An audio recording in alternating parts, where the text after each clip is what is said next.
Anyway, I'm not an engineer, but I'm pretty sure that tire's not supposed to be like that. Don't think that's how they designed it to be. Got my shadows in the way here.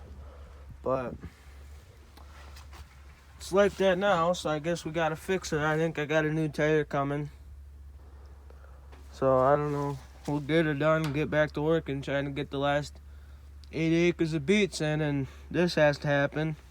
I think about tires are gonna be the downfall of me, because underneath there on the tandems that carry it right there, those I had 2 flat tires on that, and I fixed it once, and then it went flat again, so I fixed it again and it went flat again, so I finally went and got a different tire and just put it on there.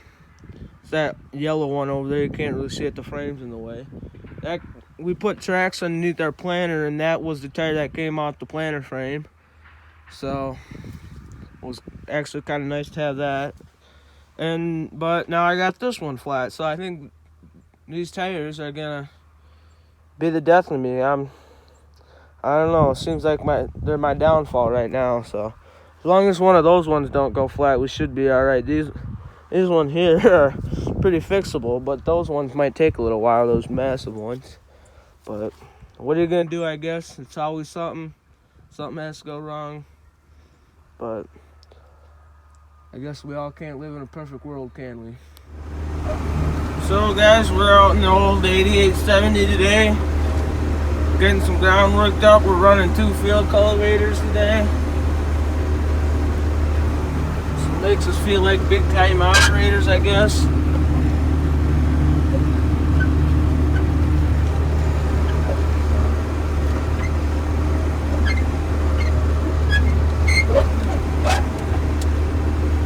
So we got all the beets finished up.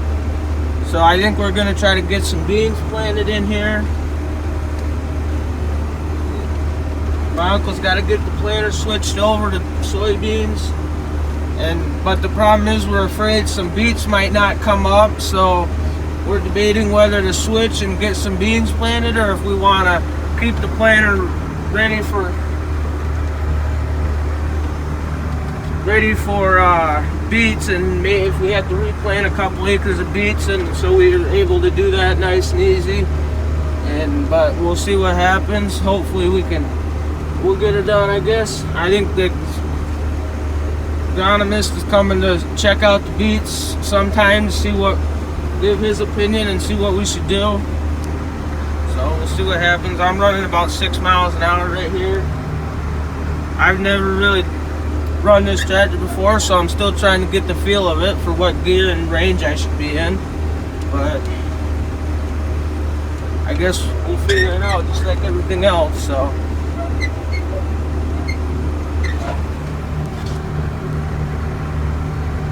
hopefully I can show you guys some shop work maybe eventually, so I'm not just going up and down the whole time. But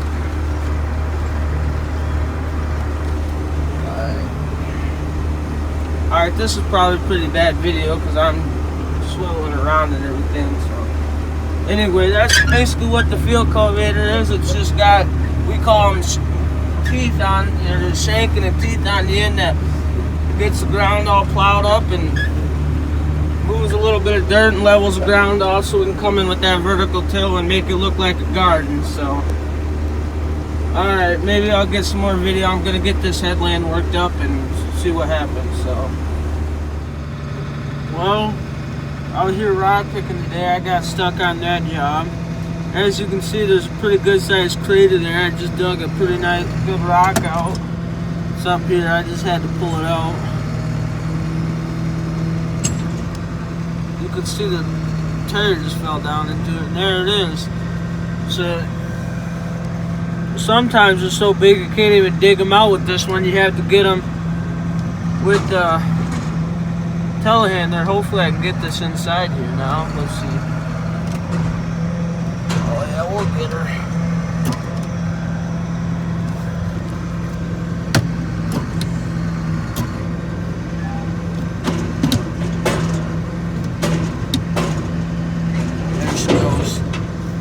So that wasn't a bad sized one, but sometimes we get them so we can't even dig them out.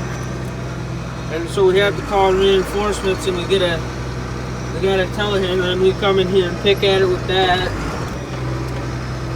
And then sometimes you do dig them out and you can't even get the reel to flip them up in the basket. So then you have to call the telehandler again too. So because them ones like that, the field cultivator won't dig them out. It'll just skip, the shanks will just hit that rock and kick back, and it won't even dig them out. So you gotta go and dig them out of the ground. I should have got my phone out faster and shown you guys digging it out, but I didn't think it was going to be that big of a one.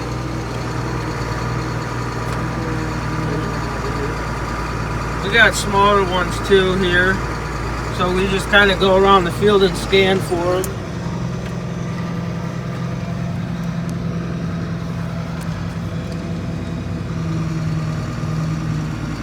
So this one isn't too big, but it's going into soybeans, and we really don't want to hit that with the color packer or the head, the grain head that we combine beans with, so we'll pick it up.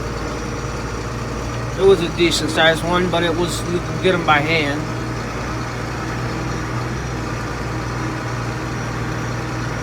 I picked up 2 or 3 about the size that I dug out of the ground there too, and I hauled them back. I should have shown those ones too, but we get some big ones, that's for sure. Seems like every year there's new ones. You either dig them out when you're doing fall tillage, or you dig them up in the spring, or the frost sees them up. So I think that's a big problem. They're down underneath there, and then the frost just heaves them up, and then over the winter, and then they're sitting on the surface, and then you have to dig them up.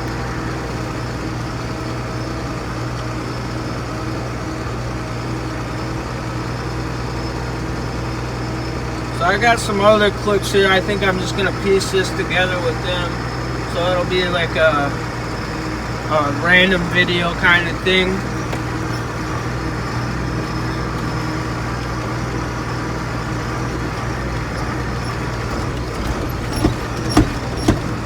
I'm going across the roads right now, so it's pretty rough.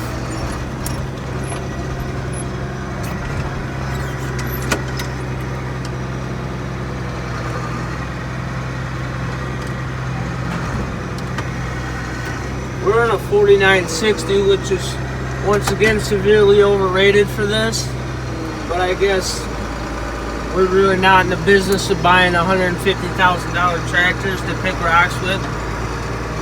So they're the rates. So we just use this old girl here. AC works in it, so that's about all you need, and a good radio so you can blast your tunes. It's really kind of too cold to plant anything, so we're just gonna get a good portion of it worked up with the field cultivator, and then we'll come through with the vertical till before we plant it and scratch over the top, get it leveled off, so when it finally does warm up, you can't really put corn in ground that's cold. Yesterday morning, Dad went out there to work some ground up with a field cultivator, and the ground was frozen, so corn will never grow when the ground's that cold. So beets will grow in it, but corn definitely won't.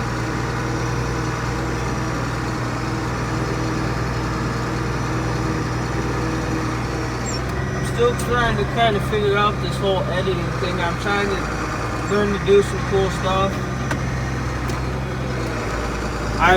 Pretty much my editing ability right now is patching videos together, and that's all I got. And I'm just recording on an iPhone, so eventually I'd like to get something better, but we'll see what happens.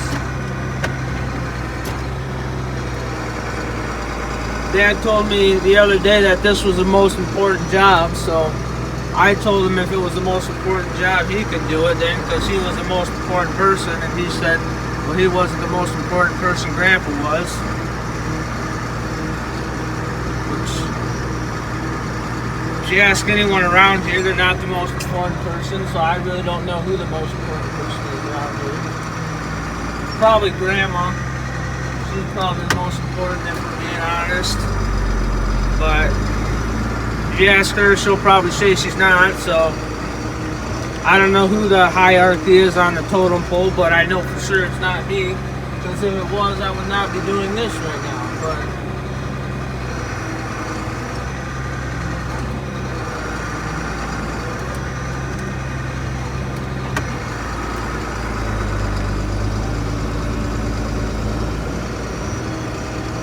so I'm just kind of driving around looking for them, and once I see them, I kind of try to line them up as I drive over it, because I'm making a video instead of actually paying attention.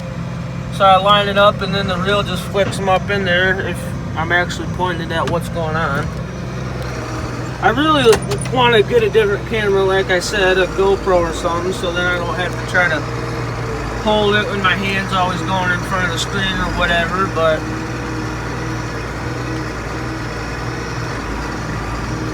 so I can flip it out there and then you guys can actually see what's going on.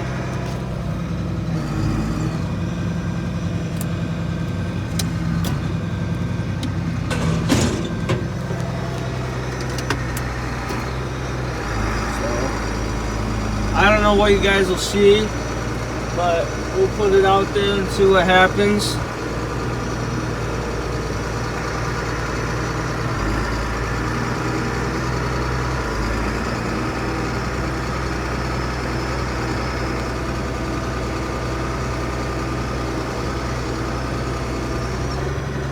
I don't know, but my neck is already hurting from turning around trying to pick these stupid things up.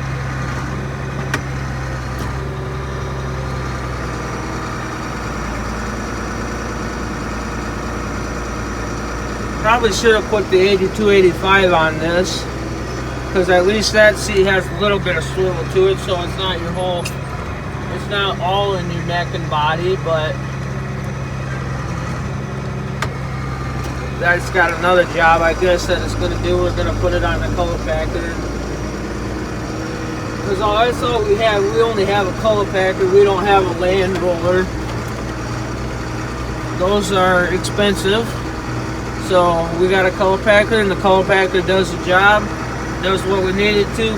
Levels the ground, or I shouldn't say level, it more evens the ground off if we have any ridges, and it beats the rocks down. So it's a lot cheaper option of a land roller.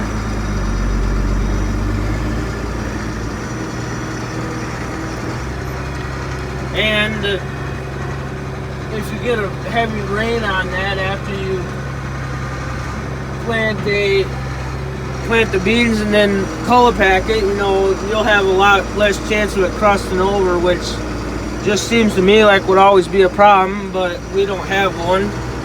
So we've never run one, so I couldn't really tell you, but it just seems like it would be. But we like the color packer. It gets the job done and it does what we need it to. So I've probably been going on long enough. 9 minutes of picking rocks is probably boring enough. Now imagine 10 hours or however long I'll do it today. Who knows? Alright, well, see you guys.